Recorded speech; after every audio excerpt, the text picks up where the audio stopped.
আসিবে কিসে লগন মোর জীবনে মিলনের আপনাদের সবাইকে স্বাগত জানাচ্ছি। তো আজকে আপনাদের দেখাবো বৌদ্ধবিহার রামুতে আসছি। এখানে বৌদ্ধদেবের 100 ফিটের যে মূর্তি রয়েছে সেটা, এবং এখান থেকে আপনাদের আরেকটা জায়গায় নিয়ে যাব রাংকুট, যেখানে আরও আকর্ষণীয় কিছু জায়গা রয়েছে। তো আজকে এই ভিডিওতে আপনারা শুরু থেকে শেষ পর্যন্ত থাকবেন।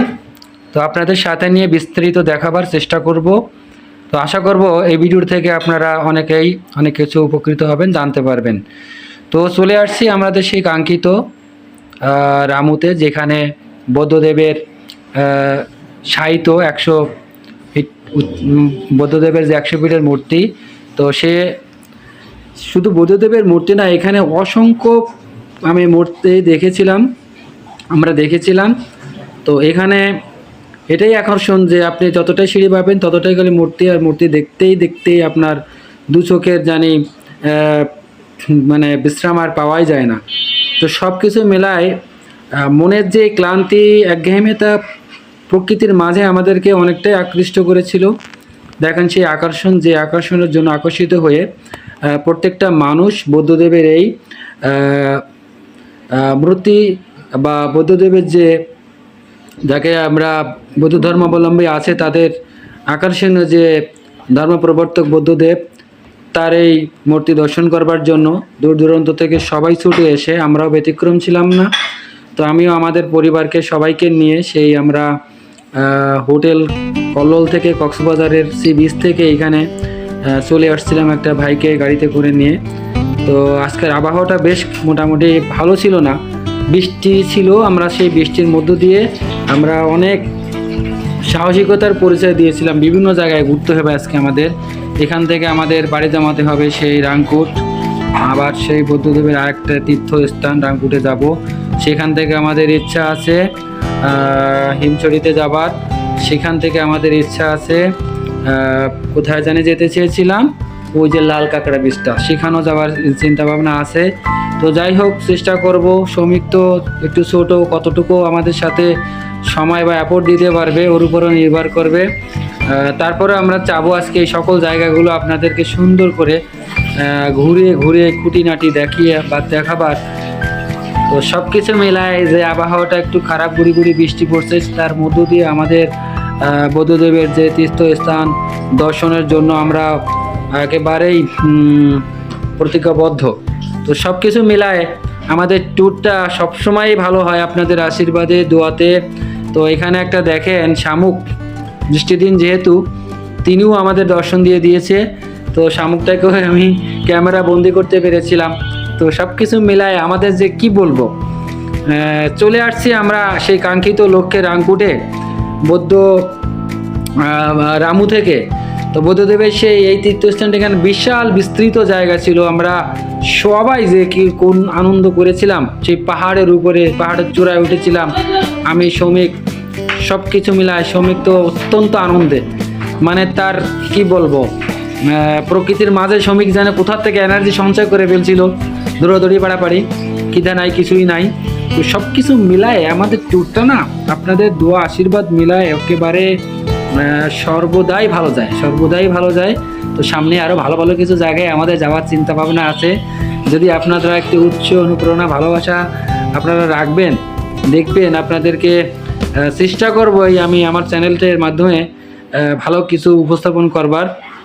তো সব কিছু মিলাই যে গহীন বনের মধ্যে রাস্তা দিয়ে ধীরে ধীরে একেবারে আমরা সবাই মিলে এগিয়ে যাচ্ছি। তো আমাদের সেই সুদূর প্রসাদ, কখনো হাসছি কখনো কাঁদছি। তো সব কিছু মিলায় খাওয়া নাই, খিদা নাই। সকালবেলায় সেই হোটেল আমাদের যে ব্রেকফাস্টটা হয়েছিল হোটেল থেকেই, সব কিছু মিলায় ব্রেকফাস্টটা সেরে সবাই বেরিয়ে পড়েছে। দেখেন কত মেঘলা আবহাওয়া, এই মেঘলা আকাশের মধ্য দিয়ে, এই বৈরী আবহাওয়ার মধ্য দিয়ে আমাদের ট্যুরটা ছিল।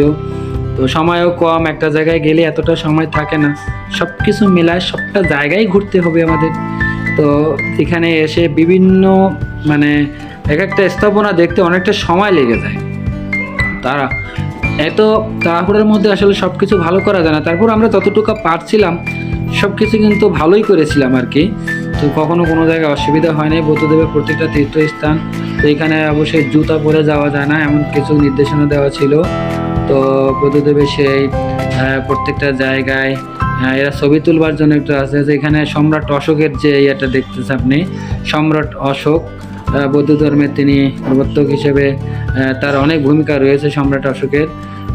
তো সম্রাট অশোক এই আর কি।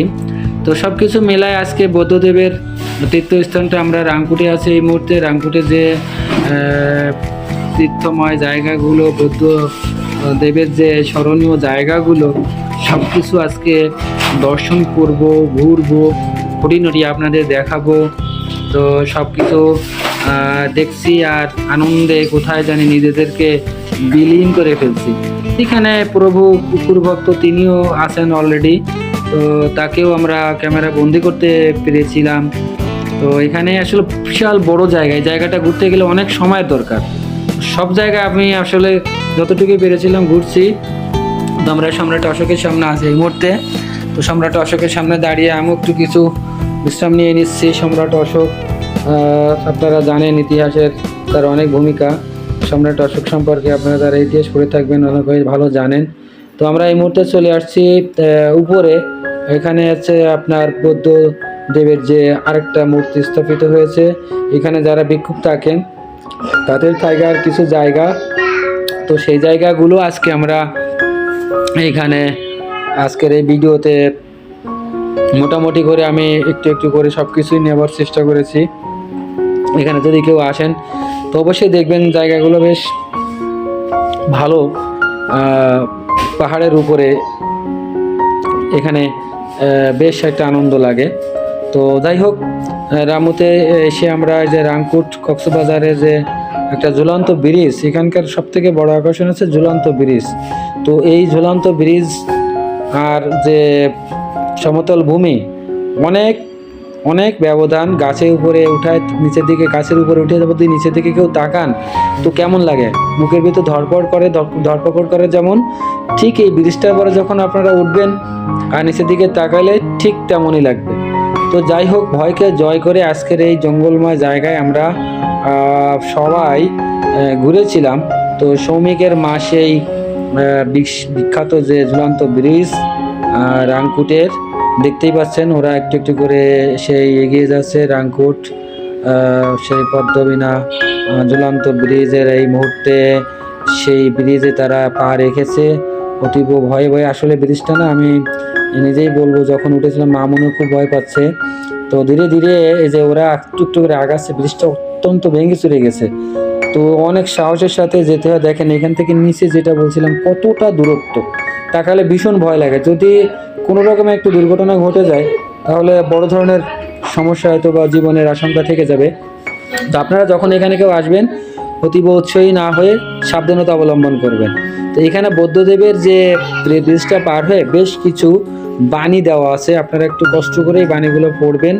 বর্তমান সময়ের সাথে এই বাণীগুলো যে কতটা মেল, আমি শুধু আসলে এটা দেখে কি বলবো যে তিনি আসলে কত প্রত্যক্ষদর্শী ছিলেন। তার যে বাণীগুলা, প্রত্যেকটা বাণী কিন্তু বর্তমান সময়ের সাথে একেবারে মিলে যায়, এটাকে কখনোই অস্বীকার করার কোনো জায়গা নেই। তো যাই হোক, এখানে আপনার ঘুরতে ঘুরতে অনেক খিদা টিদা লেগে গেলে বেশ কিছু ফলের ব্যবস্থা রয়েছে। তো আমরা তো প্রথম ভেবেছিলাম মনে হয় ফলগুলো খেতে পারবো, তো আসলে আমরা একটা ধোঁকা খেয়েছিলাম। খাওয়া যায় না, এটা আসলে খাওয়া যায় না। তো আমরা দেখতে হবে শুধু, এটা খাওয়ার জন্য না। সামনে বিশাল বড় আকৃতির একটা ডাব আছে। তো এই ডাবটা আমাদের শ্রমিক বাবু যখন দেখেছিল না, এটাও খাওয়া যায় না।